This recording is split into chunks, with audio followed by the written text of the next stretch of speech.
Hello and welcome to another episode of the Sisterhood of Limitless Living podcast. I hope everyone's doing well out there as we head into about a little over a month of the national shutdown. There's so many words for it. We don't have an official shutdown across the country in the United States, but it's been about a month of many of us staying home in different parts of the country in the United States. I hope you're doing well managing. I have had some conversations with the autoimmune community and we're finding that it's not too different every day as any other day. It's just that we have had to hear some pretty sad news about other people's health, and some people in the autoimmune community have also dealt with COVID-19. I just hope all of you are taking the precautions, doing your best to have the gear, taking some time for mindfulness, relaxation practices, and a lot of social distancing, if not social isolation at this time. We'll get through this. It's a challenge. It's another thing that we all have to experience. And I am interested to see what the world will be like after we find a vaccine, changes to the development of this so that we can recover as a city, community, state, nation, and the world. Take good care out there. Today, we are talking about the power of mindfulness and restorative practice for healing in the autoimmune journey. This episode was recorded a little bit earlier prior to the pandemic reaching the United States officially.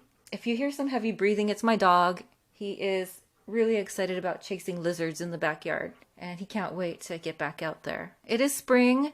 And this episode is part of our series on rebirth and renewal. And more specifically, with this episode, we're talking about the restorative practice of visualization and mindfulness and cultivation of wellness. There's some really great quotes in here. We will be speaking to Pete Lee, who is a coach, energy healer, and a yoga practitioner in Southern California. And he gives us a couple of really wonderful quotes. One of them was about cultivating the root first, about what you resist persists. So these are some really great quotes to digest and spend a lot of time thinking about along this journey of autoimmune living. So you may have noticed that it's been about 2 weeks maybe since the previous episode. It's just been a lot of transition here. You know, some people talk about how we're not doing very much, and it could be true. I mean, I still have my regular work schedule. I have a consultant position. It's still here, thank goodness. I also have an additional podcast called COVID-19 PPC, Public Health Policy and Culture. As you may have heard in the previous episode where I actually did a joint episode of the two podcasts. So that one was on navigating COVID-19 with autoimmune conditions for the immunocompromised. So I shared that episode with both communities of my podcast, both the autoimmune and the general podcast community of COVID-19. That's been a lot of fun. I think this is going to be fluctuating between a 1 week or 2 week weekly podcast. It just really depends on energy levels right now. It's just such an interesting time. Everything's being taken upside down and shaken around at this time around the world. So holding on, doing our best. And I really I'm excited to share this episode with you all. Again, it was done before the pandemic had officially reached these parts of the United States. And we were talking a lot about the importance of the restorative practice in the context of being very busy and constantly in that culture of constantly running around, having so much to do on our schedule, which COVID-19 has definitely taught us a lesson about. As everything has had to pause and shut down. I still find that this episode has particular relevance at this time as well because of the fact that there's such relevance in terms of making time for self-healing, reflection, and stress reduction as well during this time. A lot of people are scared. A lot of people are sad and upset.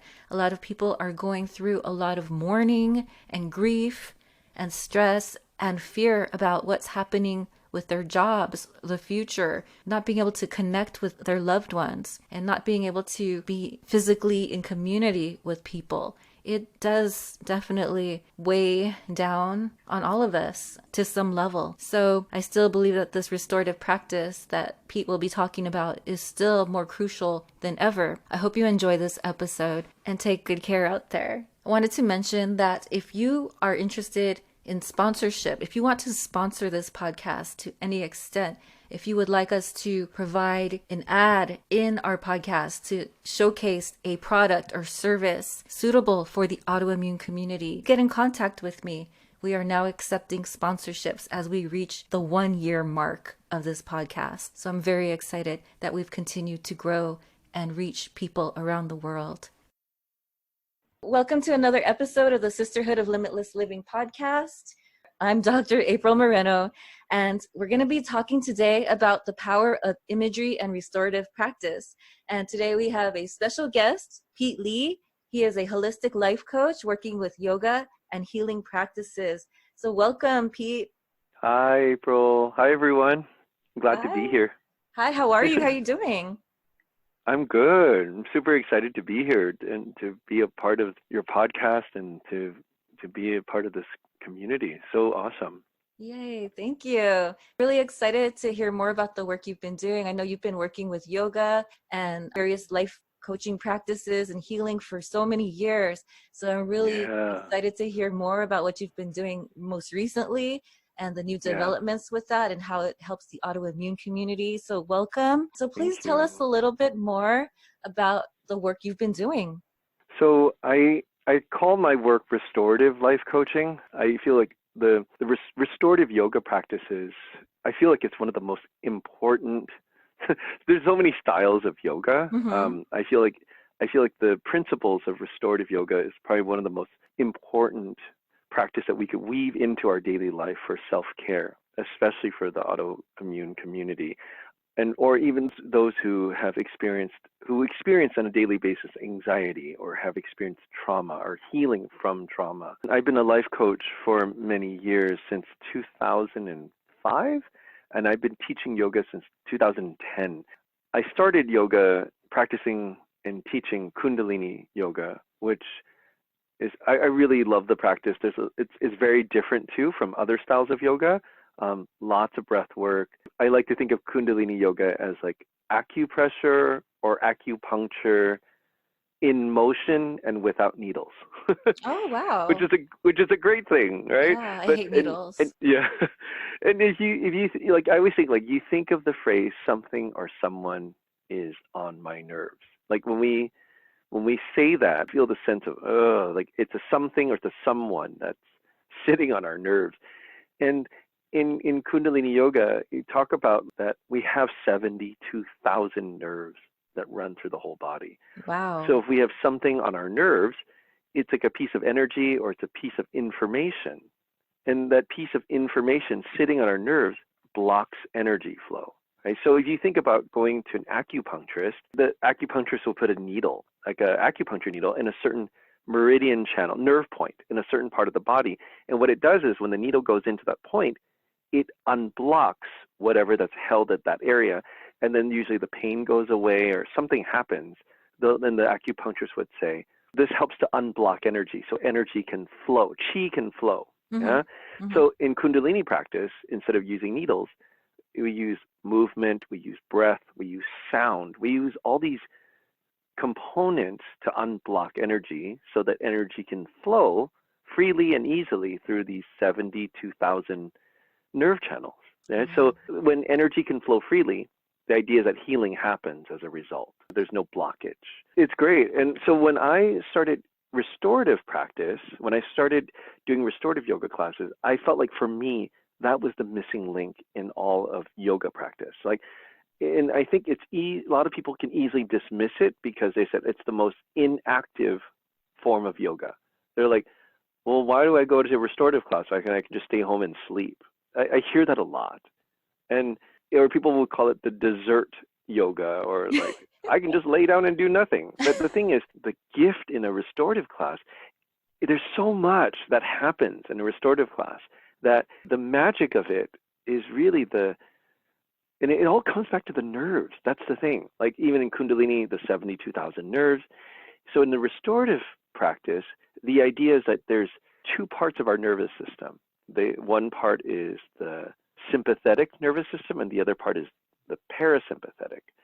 Right? So the sympathetic nervous system is also known as fight or flight. Right? So The idea, as long as we're working, as long as we're doing, going, if you can imagine, like it's like your foot is on the gas pedal, like accelerating, like all the way down, right? And when we're in fight or flight, even if it's on at a 3, not a 10, it's still on. So the fuel is still being generated in our bodies and it's still being run. And then that fuel, when we're in fight or flight, is adrenaline and cortisol.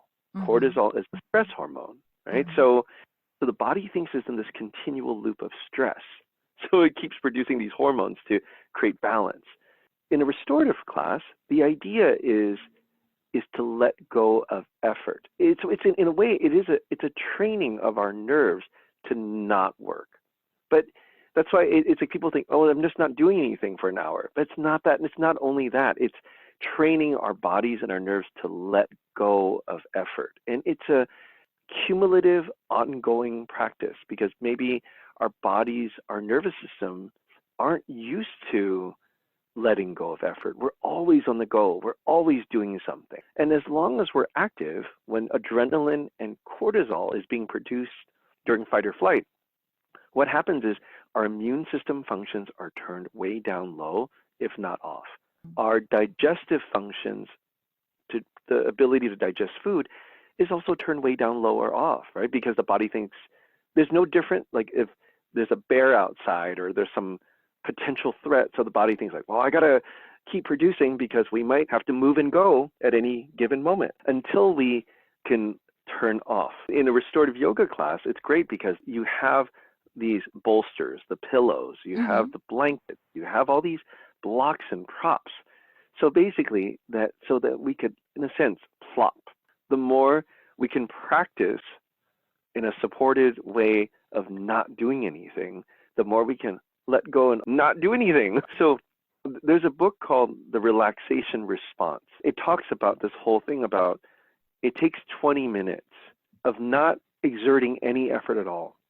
And it takes that 20 minutes of basically that's when our bodies turns off fight or flight, turns off the sympathetic nervous system and transitions into the parasympathetic. So parasympathetic is known as rest and digest. This is when when we're in rest and digest, right, the body stops producing adrenaline, stops producing cortisol, starts producing DHEA, which is a well-being hormone. The body starts to heal itself. The body starts to digest food properly. So the body feels safe. The body feels supported. Every part of us is receiving that message of, I'm supported. I don't have to do any work now. I can let go and actually heal myself.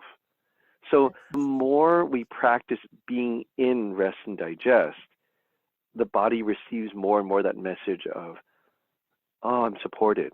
I'm supported. I'm supported. And that's why it's not easy. And I think if people talk about like, oh, it's an easy class, it's not necessarily easy. It takes time to build ease. Like I always say, like, ease isn't easy, but we can cultivate ease in our bodies. So if we grew up being used to that message of no pain, no gain, of I have to work really hard for this, then if our nervous system is so conditioned for working really hard, you'll see it in a yoga class, whether it's a flow class or Kundalini class, you see people working really hard. They're moving really hard, they're breathing really hard. And if I think of yoga sometimes, especially in a restorative class, if I think of it as like a healing session in a sense, right? Mm-hmm. And if we're working really hard in a healing context, the message to our bodies, to our nervous system becomes, I have to work really hard for healing. I have to work really hard for circulation.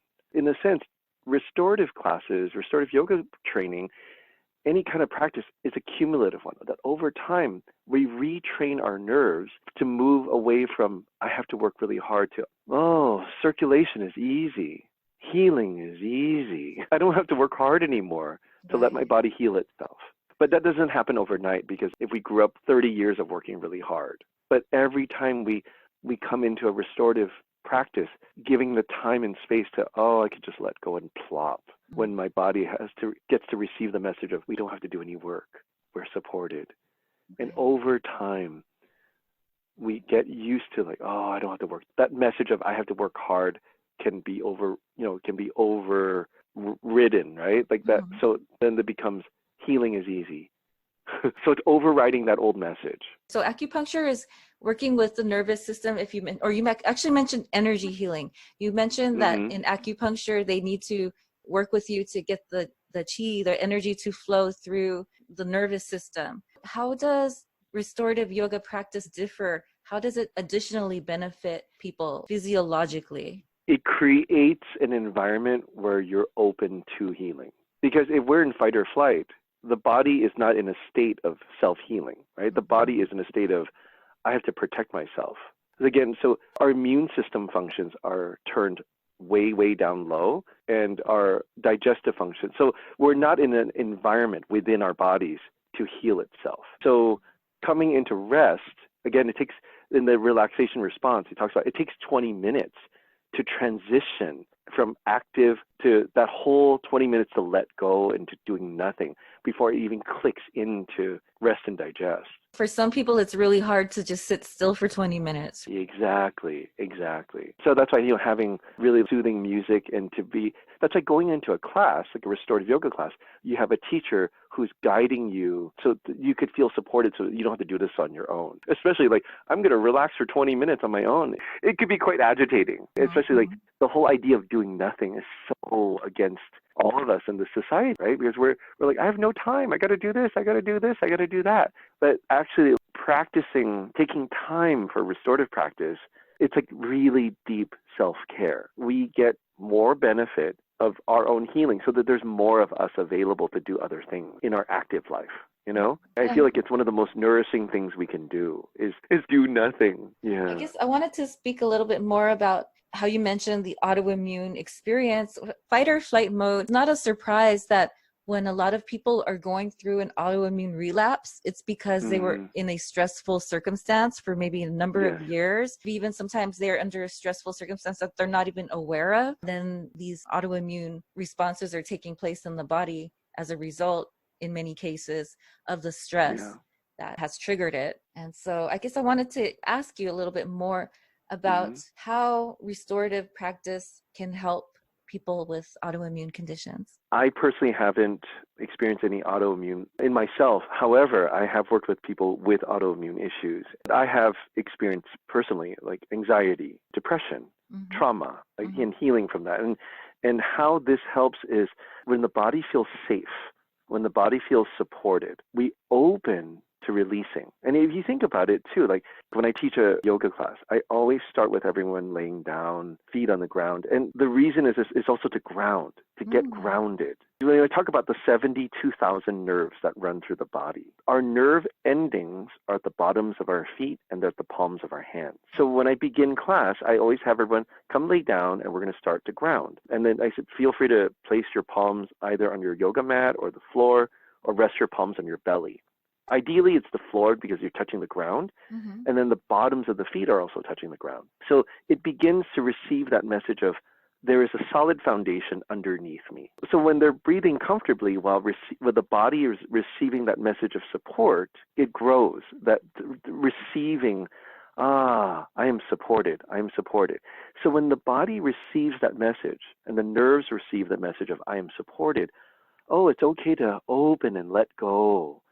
I don't have to hold on to stress. I don't have to hold on to unwanted fat. I don't have to hold on to clutter. It's okay to let go and relax. When we don't feel safe and supported, we grip, we hold, and then you think about it, holding is not just thought, feelings, old memories, clutter. It's also unwanted fat. It's unwanted, there's all the stuff that we end up holding, the stuff that's on our nerves. It's old patterns. It's stuff that might not be useful for us anymore, but we hold it and we might not even be aware of it. And it plays a part because it affects our immune system. And so tying us back on how restorative practice can benefit autoimmune issues is that we consciously putting ourselves into an environment of letting go, of feeling safe and supported. When we're in rest and digest, when we're in a parasympathetic state, our healing abilities come on, right? The body goes, the DHEA functions turn on, immune system functions turn on. So that's why it's important to strengthen those aspects of our immune system, is to oh, the body feels more and more supported, so it can do its work. So when we're in fight or flight all the time, we don't get to take advantage of these faculties. So so in a sense, we're actively putting ourselves in a healing environment, a self-healing environment. I love that, the proactive process of putting Yeah. yourself into relaxation and healing. People even call restorative classes taking a legal nap because people feel bad about taking a nap or taking a break. So some people say, "Oh, it's like a legal nap." I'm like, I That's go, sad, huh? okay. So sad. I like what you said about the 20 minutes. I didn't Yeah. understand that very well because I took transcendental meditation last year. Mhm. My husband and I, we both did. Mhm. I uh, did too. Oh, cool. Okay. Yeah. Yeah. And so it's Yeah. like 20 minutes twice a day. And I never understood Mhm. why. Why 20 minutes? So we're doing like 40 minutes a day. It's pretty intense, right? So I Yeah. like that you referenced this book. So now I have an answer to why 20 minutes. But also, Yeah. I love the fact that with this active relaxation time, that sometimes they say that you actually feel more rested than a full night of sleep. Because you're like in the restorative yoga poses, it's like you're creating that environment. You're creating that space where physiologically, mentally, emotionally, where that message of being held and supported is so, it's so huge, right? Mhm. For you think about like a child, like swaddling a child, to let a child know that you are loved and supported all the time. It's when the child feels like, it's usually like the child doesn't feel like safe.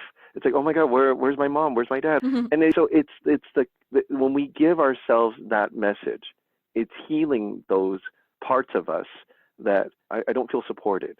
So the more we keep putting ourselves into a supported place, then it becomes this constant reminder each time. This new or more recent trend in public Mm-hmm. health and in healthcare where they are doing a Mm-hmm. lot of reference to adverse childhood experiences. Have you heard of the ACEs? No, say more. So physicians, primary care have begun to assess children adverse childhood experiences so that they can provide more proactive care for like mental health services. And also Mm, because they found that over time, these children grow up into adulthood with addictions or with trauma or with mental health issues. So now they're actually looking further into helping them while they're still young and tracking and identifying those who are going through these adverse experiences early on. mm. So I thought that was pretty cool that they're beginning to do that. That's fantastic. Yeah. Yeah. The I think that's amazing to already create that environment. It's like creating a safe space already to remind them that they're safe at a young age, especially if they're feeling trauma already. Let's talk a little bit more about imagery now, the power of imagery and Yes. physiology for Yes. autoimmune wellness. Yes. Okay. So imagery is awesome. I think we can easily, especially in these last 10, 20, I don't know, 50, I don't know how many years, like when The Secret came out, but there's been a lot of people like, oh, like what is visualization? I'm just imagining this. And, like, why is that important? Am I just imagining something? But the thing is, what's awesome about imagery is it is a way we get to communicate with our brain in a way that we can't communicate by talking to ourselves. Or in a way, it is talking, but it's in a different way. Imagery adds this extra layer that goes right deep into the subconscious, but it's also communicating and creating a dialogue and a relationship with ourselves through an image. So, like, I'm going to give an example, people, and then those of you who are listening, play along with this. It's fun. So, raise your right hand. Mm-hmm. And just notice how easy it is to do that when I just say raise your right hand. So Mm-hmm. bring your right hand down, and then now raise your left hand. Right? And just notice how easy it is to do that. Like I just say raise your right hand, you could do it. You raise your left hand, you could do it, and then bring your left hand down. Now with that same level of ease that you just did that, right, raising your hand, now produce sweat. Okay, produce saliva. Yeah, it's not the same, right? It's not the same as raising your right hand. I can't just ask you or ask someone to cry now. Maybe an actor could do that, right? Like cry on command or sweat on command. So the thing is, these functions, they're internal function. But so because I can't ask you to just produce saliva on command, what we could do is we could speak to our brain. We can use imagery to communicate. So go ahead and close your eyes and imagine that you're biting into a juicy, tart lemon. Now, the more sense you can incorporate into this, the better. Like, so you can imagine the taste, the smell of a lemon, and you can imagine like the juice of a lemon gushing into your mouth. You can imagine the tartness of it, right? Mm-hmm. Now, notice as you're doing that, do you notice that you're producing saliva? Yes. Yeah. Oh, so that's from just visualizing biting into a lemon. And this is what happens physiologically to us. Our body goes, oh, so it's because the brain doesn't know whether you're actually biting into a lemon or you're just visualizing it. The brain will still produce the neuropeptides in response to it. So what it does, it's like, oh, you're visualizing or you're biting into a lemon. That's the message the brain is receiving. So I have to produce these peptides to meet this tartness of the lemon. Mm-hmm. So imagery is how we get to communicate with our brain. And if you use just that simple example of how biting into a lemon can have you produce saliva, can you imagine like what images and how imagery can impact mind-body medicine? How it can impact us creating more safe space, more healing environment for ourselves. Start with something really like things you love, and look, if you have like a screenshot or some photo on your phone, like look at that for a few seconds and let yourself feel it. Feel the image in your body of what, like, oh, this, if it's like a cup of tea that you love, and you see like these specific flowers you like, or a character in a movie or scene in a movie that you're like, every time you see that scene, you're like, oh my God, it brings me back to this feeling that you love. And that it immediately, right, the brain starts to produce those neuropeptides that meets that image, because your body goes, well, you're giving me this, so I'm going to produce those peptides because this is what you're asking me to produce. This is what you're giving me. Years ago, I trained with a doctor named David Bressler, and he created this school called Academy of Guided Imagery with Dr. Martin Rossman. And their program was amazing in the sense that when you think of guided imagery in most common everyday sense, usually it's like you listen to a recording or someone reads a script and takes you through some, like a visualization, takes you through, oh, you're standing underneath a waterfall and then you're going to do this and you're going to do this. Usually it's like a script being read. This work with Dr. Bressler and Dr. Rossman, what they teach is called interactive guided imagery. So in a sense, you're with whoever you're guiding the whole way. And you're not giving them, what I love about it is like, you're not giving them the images. They are. The person you're working with is telling you what they see, and whatever it is that they see, you go with it. And it's beginning to dialogue with whatever it is that's coming up. So then that becomes also the dialoguing. You get to uncover this treasure trove of information, this piece of our unconscious holds, and it's showing up through an image. And then by dialoguing with it, you get to also befriend it. And I realized that I had a client who gave me permission to share this. She was dealing with lupus. One of her symptoms was chronic fatigue. She's a writer. She wanted to work on her novel, and it was hard for her because she had no energy. And then one of the things that I suggested, like, do you want to try working with imagery and you talked to lupus? In the beginning, she was really resistant to it. She didn't even want to look at lupus. She just was like, I don't even want to think about it. I just want to write my stuff. But intuitively for me, I was feeling if you become friends with it, things might change. And she's like, become friends with lupus? And I said, I was feeling that when you start to have a loving relationship with whatever that is within you, that changes things within you.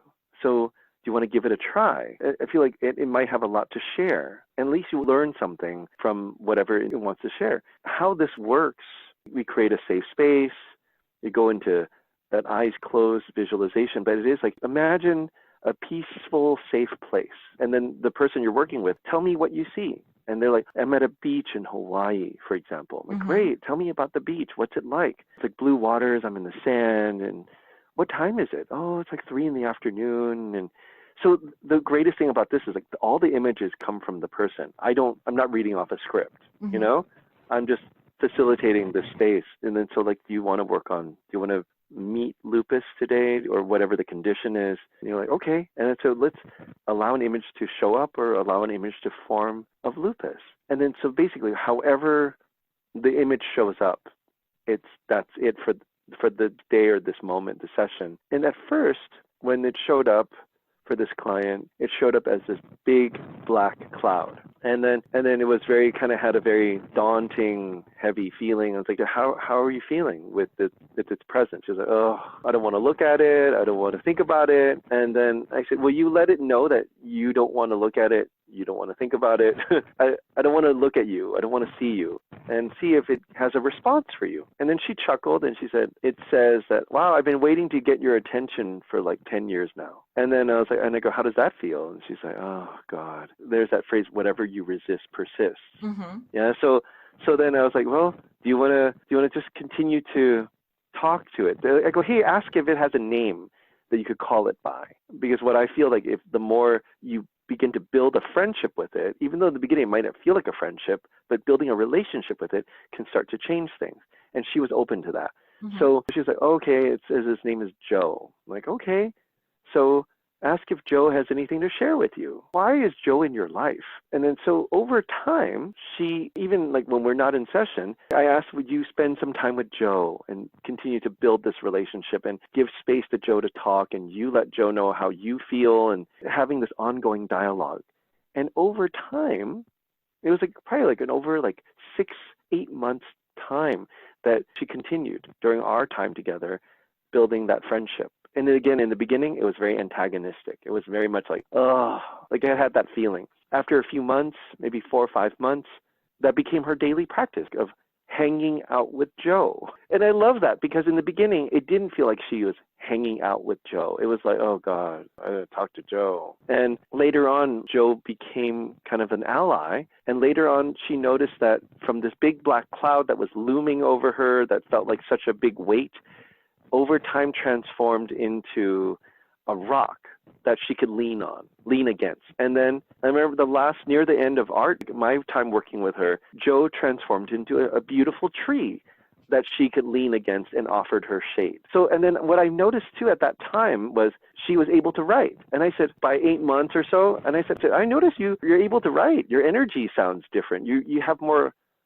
energy. And she's like, yeah, I have much more energy. And I can't say for sure and saying, yes, this is how it works, but I noticed that by befriending and developing a loving relationship with any issue within us, and we, using as an imagery, because again, imagery affects physiology, just like the lemon thing. When you have a positive relationship with it, inside everything changes, because the neuropeptides go, oh, this is a friendly thing. I'm not fighting anything inside me, It becomes a loving relationship. Then there's no block. There's no more blockage. She had this, and then so energy was able to flow, and she continued to, I hope she continues. I haven't spoken with her in a while, but now she looked forward to hanging out with Joe every day and having their time together.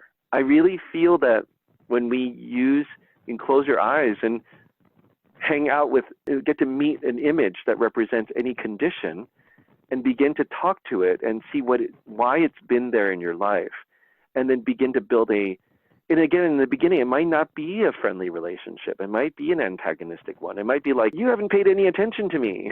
But the more you keep showing up, the more you keep, I'm here for you. I want to hear you. And you build that friendship. And over time, that friendship blossoms into a loving relationship. And I feel like that's where a lot of really deep healing can happen.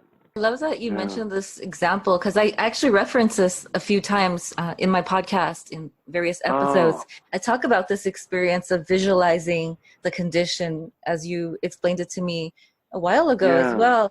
And I talk about my experience for me, my condition turned into this koala on my back. It's really cute. Oh my God. Yeah, it's so cute. It's on my back. It wants to hug me, but it has a little claws. So if anything happens, it's still there to like protect itself and to protect me, but often more to protect itself, but that's okay. Yeah. And I do reference this a lot, how we can dress and become friends with our autoimmune condition.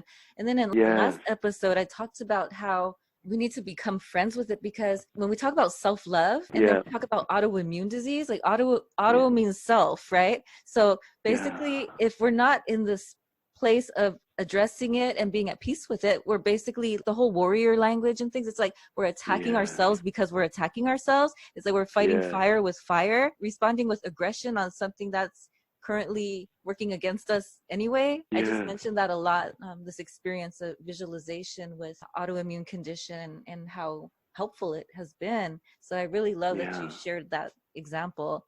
Yeah. I feel like it does come back to that creating an environment of support. Like in the beginning when you meet the image, whatever the condition is, especially the first time you're giving it attention, right? In a sense, you're giving it attention, and that condition is like, wow, I've been trying to get your attention for the last 10 years. Mm-hmm. Or it might say something like, you haven't paid any attention to me at all.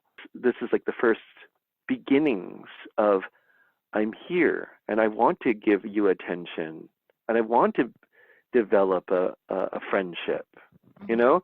Then, and exactly, instead of the attack language, it's like that aggressive, that just, to me, that already just feels like that's just proliferating fight or flight rather than feeding and nourishing ease, nourishing support. Tell us a little bit more about advice or tips you would give somebody who is going through an autoimmune relapse or going through this journey and they're struggling.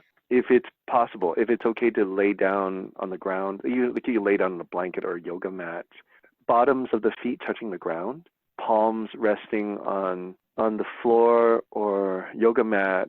Or you could do this in bed too. Just having, because the nerve endings, again, are at the palms, at the bottoms of the feet. So having a surface for your nerve endings to rest on and just breathing comfortably. And adding the visual aspect is imagining a safe and peaceful place. For one person, it could be a beach in Hawaii. For someone, you can come in and you're like, I am going to imagine me being in a peaceful and safe place and see what comes up. And then feel like, oh, if you're near water or they're near trees, whatever it is that's safe and peaceful for you. Because that's the beauty of this is like there's no wrong to any of this. It is an exploration. What's safe and peaceful for me might not work for someone else, so it has to come from your own feelings of what safe and peaceful is for you. And then when you let yourself just hang out there, again, while your nerve endings are receiving that message of support, the image is sending that message to the brain of producing the neuropeptides of support, of safe and peaceful. And then another image that I would suggest, again, try it out. I never would say this is like a prescription. It's never prescriptive. It's like try it on, like you try on a sweater, see if it works for you. Grounding, again, to deepen that message of support. I personally love it. So if you can imagine, your palms are resting on the mat or the floor, bottoms of the feet on the floor. You can imagine those 72,000 nerve endings at the bottoms of your feet as roots. I love using this one, so I can imagine roots going down into the ground, like 5,000 miles into the earth, and imagine those roots spreading out far and wide. And one thing I like adding, and try this out, is I imagine deep in the earth, there's like golds, silvers, coppers, like minerals. I imagine citrines, amethysts, quartz crystals, crystals of every shape, size, and color. Because crystals and minerals emit and vibrate different healing frequencies and vibrations. So I always feel like every single crystal, every single gem, mineral offers that healing vibration that supports us in feeling more grounded, supported, spacious, and balanced. So when I imagine that, like, all my roots are connected with all those crystals and gems, so that when I inhale, I'm receiving all that nourishing energy into every cell in my body.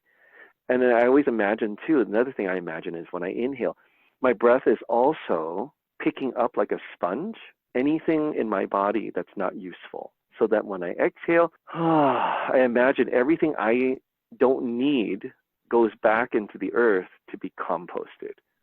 So so that when I inhale, I receive nourishment from the earth, and when I exhale, I'm freeing myself up of any clutter, but that clutter goes back into the earth to nourish the earth. So it's like a win-win situation. Wow. I love these examples, these exercises that you're sharing. I use these in class. I just feel like it's so important to offer foundation. Oh, there's also a phrase, comes from the Qigong practice, that ascension is predicated on the root, meaning that there's no growth, there's no expansion, there's no branch or tree without root. So I always start practice by everyone grounding, like to cultivate root first. Again, it's like, again, to remind our bodies and our nerves that we are supported, we have a solid foundation before we do anything else, before we move and breathe. We are supported. And then it's like, so we come from support throughout practice rather than to come from fight or flight. There's a lot of conversation about root cause autoimmune disease, and it's just like, what about root of healing instead of root cause of disease? So thank you so much for the information you've shared with us today. I've learned so much. And thank you. I really believe that it is helpful. I know it has helped me, this visualization practice of speaking to and addressing the autoimmune condition, the disease, or whatever you want to call it, and becoming friends with it, learning from it, listening in, and being available to hear what it has to say. And I also believe that it's there to protect us in some way. Its purpose, inflammatory response or the immune response, aim initially was to protect us. And there's something there where just having gratitude and being in a state of appreciation for the body and all the things that it really tries to do on a second by second basis to keep us alive and protect us. That acknowledgement and appreciation is nice. So I do appreciate that practice that you shared. How can people get in touch with you if they want to learn more about imagery or restorative practice? My website, which is a work in progress, and I'm developing programs, self-study and guided programs, and one-on-one work as well, coaching work. My website is Pete Lee, so CPETELEE.com. And my email is cpetelee@gmail.com. Thank you so much. And thank you so much, April, for having me on. Oh, thanks so much. I look forward to talking to you again soon and talking more about yoga, which I love so much now as well. And you can see how all this connects, body, mind, spirit. The yoga practice supports day-to-day living and how supporting one in one's life goal and dreams, and using all this to support our day-to-day, and how it pertains to self-care. Learning about yourself, understanding yourself more and more. Thank you for doing all this work too. Thank you so much, and I look forward to talking to you again soon in the near future. Thank you.